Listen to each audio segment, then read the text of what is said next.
Hello guys, good morning. So ngayon ay Sunday, March 9, 2025. So may pasok ako ngayong umaga no, pero tumawag ako sa work ko kung pwedeng later na ako pumasok kasi plan ko na pumunta sa walk-in clinic ngayon. Kasi since Friday, biglang sumakit yung likod ko, yung lower back ko. Bigla siyang sumakit. Hindi ko alam kung bakit siya sumakit. And then, nagpa-appointment ako sa family doctor ko, pero Wednesday pa yung pinakamaaga niyang appointment. So, kailangan ko nang ipa-check to as soon as possible para malaman ko na kung ano bang kailangan kong gawin. At saka kung ano bang dapat na gamot ng inumin ko kasi, yan, sabi ng mama ko, ng pinsan ko, yan, asawa ko, pa-check up ko na nga. Kasi nga, delikado daw kasi kapag lower back. So, maraming pwedeng reasons kung bakit nasakit yon. So, syempre, as soon as possible, mas magandang malaman na, diba? So, kaya nagpaalam ako kasi kung bukas ako pupunta, alanganin kasi may pasok yung anak ko sa school. Ako kasi yung naghahatid sa kanya. So, alanganin yung schedule. Kaya ngayon ko piniling magpunta. Nakalagay sa schedule 8:30 magbubukas tong walk-in clinic ano, pero ano na bang oras na 8:11 na, wala pa. Yan, so apat na kaming nanditong nag-aantay, apat na kotse na. So sana mag-open ng 8:30 kasi ang pasok ko ngayon is 12. Kaya sana dumating na agad, mag-open na sila ng 8:30, sana hindi sila malate. Kasi dito is, pwede ka naman pumunta sa mga walk-in clinics, ano, kapag malayo pa yung available schedule ng family doctor mo. So, okay lang naman yun. Kaso nga lang, pag walk-in clinics kasi, may limit lang din yung mga patients na ina-accept nila. And then, matagal yung waiting time din. Kasi, pila-pila, diba? Kung sino nauna, siya unang check upin ng doktor. So, kailangan mas maaga ka, mas okay. Kasi, at least, konti lang yung time na aantayin mo. Unlike pag late ka na dumating. So, ayun, kaya maaga na ako. Sobrang sakit talaga ng likod ko. Alam niyo yun, pag gigising ko ng umaga, parang kang robot, hindi ka makagalaw ng maayos.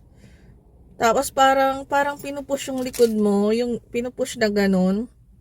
Yung parang spine mo, parang ganun dito sa likod. Hindi ko alam kung tailbone ba yung tawag doon. Yun ay nararamdaman ko, kaya sabi ko naku po. Sabi ko, Lord please. Sabi ko. Kaya nagpunta na ako dito para sigurado. Ayoko namang mahulian lahat, hindi ba? So, as soon as possible, maagapan na tong nananakit sa likod ko.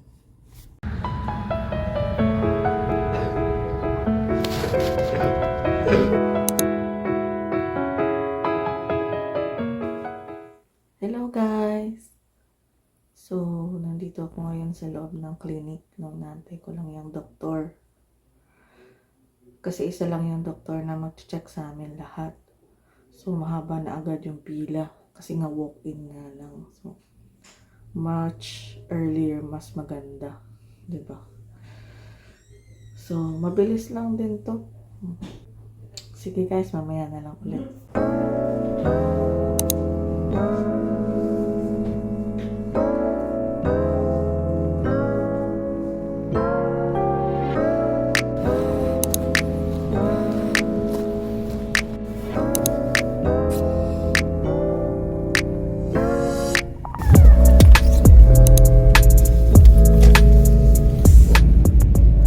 Good morning. So, inatid ko lang yung anak ko sa school dahil wala naman akong pasok ngayon. Tsaka kasi meron din akong appointment later sa physio ng 10 o'clock. So, uwi muna ako sa bahay and then punta ako ng physio bago mag-10. So, yun na nga guys, no. Yung last time nagpa-check up ako sa walk-in clinic, 'di ba? So, ang binigay sa akin ng doktor, binigyan niya ako ng pain medicine Tapos ng muscle relaxant, no. Nakatulong naman pero hindi gaano kasi talaga pag na-wear off na yung medicine, masakit na ulit yung likod ko. At saka ngayon, hindi lang yung lower back yung masakit sa akin. Ano na din, pati buong likod ko na yung nasakit. Lalo ko nahihirapan, ano. Kaya bago ko papasok, nagpapalagay muna ako ng Omega. Alam niyo yung Omega? Binili pa namin sa Pilipinas yun.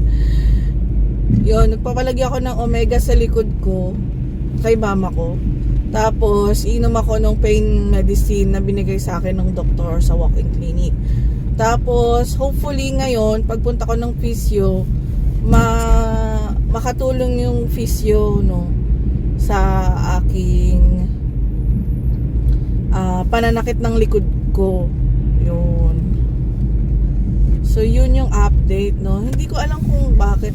Siguro, ang naisip namin, ano, kasi wala namang sinabi yung doktor na may baling buto or ano. Kasi, chinik niya yung, ano ko legs ko, hinila niya. Tapos, tiningnan niya kung sasakit siya pag hinila. Pero wala naman. So, ibig sabihin, baka muscle. Ewan ko lang din, hindi ako sure. Pero may appointment din ako sa family doctor ko ngayon. So, malaman natin, ano kasi, phone call lang yung sa family doctor ko. So, tingnan natin kung anong sasabihin niya mamaya.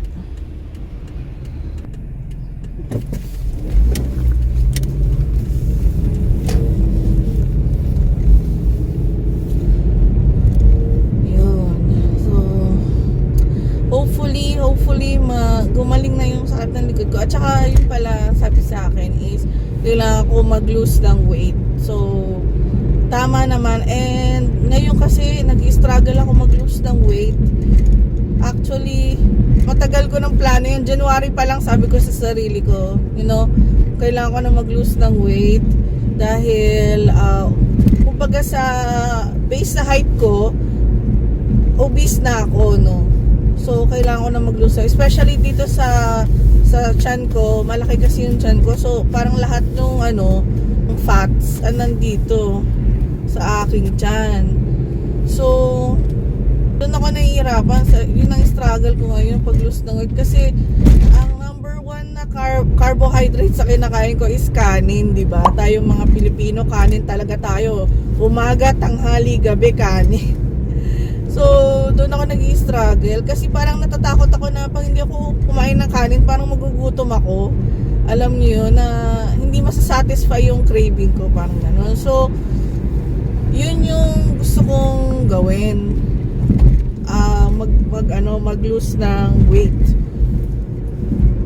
Yun, tingin ko yun rin yung isang factor kung ba't sumasakit yung likod ko. Siguro after ng physio, magta-try din akong massage therapy.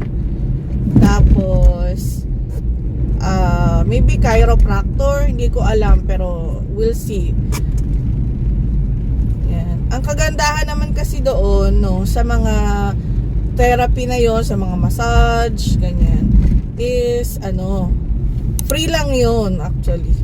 Yung insurance ko yung magbabayad ng mga therapy na yun, massage therapy, physiotherapy, chiropractor, kung magpapa-chiro ko, no. Hindi ko naaalalahanin yung yung pambayad kasi meron naman akong tawag dito, meron naman akong sa insurance, tapos yung sa asawa ko pa na insurance. So, yun rin yung good thing doon sa mga insurances. Napakalaking tulong kasi hindi mo na po problemahin yung pambayad, hindi ba? Pupunta ka na lang, magpapa-appointment ka na lang, that's it, di ba? Yun rin yung maganda doon.